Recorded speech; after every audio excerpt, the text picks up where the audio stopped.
Bonsoir à tous. Dans l'essentiel ce soir, la situation en Nouvelle-Calédonie, certains quartiers sont toujours hors de contrôle selon les autorités. En Nouvelle-Calédonie, le couvre-feu est toujours en vigueur et le réseau social TikTok toujours interdit. Après 5 jours d'émeutes qui ont fait 5 morts, une nouvelle vague de renforts de policiers et de gendarmes est arrivée ce vendredi de l'Hexagone. Et les autorités le reconnaissent, certains quartiers sont toujours hors de contrôle. La population et les touristes vivent dans la crainte des pénuries et des violences. Alexandra Lay. L'actualité au Proche-Orient à présent et ces images qui viennent de nous parvenir après des jours de blocage de l'aide humanitaire a enfin pu arriver sur la côte de la bande de Gaza. Israël justement qui annonce mener des combats acharnés à Jabalia dans le nord de la bande de Gaza.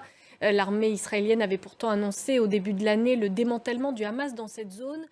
Et vous venez d'entendre à l'instant le porte-parole de l'armée israélienne, Daniel Hagari, qui revient sur cette annonce faite aujourd'hui par les autorités israéliennes. 3 corps d'otages ont été retrouvés et rapatriés en Israël. Ils auraient été tués le 7 octobre dernier au moment de l'attaque du festival de musique. La guerre entre Israël et le Hamas et ses répercussions dans le monde entier, cela va de simples manifestations étudiantes au boycott d'entreprises. Exemple en Malaisie où certaines entreprises sont accusées de soutenir Israël.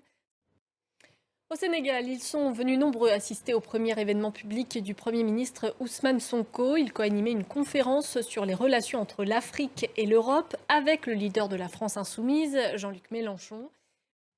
Direction Cannes à présent avec l'une des descentes des marches les plus glamour de la quinzaine. Ce soir, Emma Stone était venue présenter avec toute son équipe le film Kind of Kindness en compétition officielle. Et puis l'un des films chocs présentés au Festival de Cannes cette année, Les Fantômes de Jonathan Millet.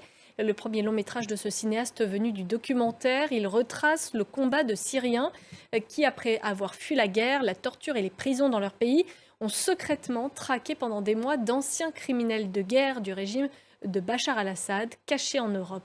C'est un film qui a été présenté à la Semaine de la critique. Jules Boiteau. Restez avec nous tout de suite, vous avez rendez-vous avec Ashrène Verdian pour la Semaine dans le monde.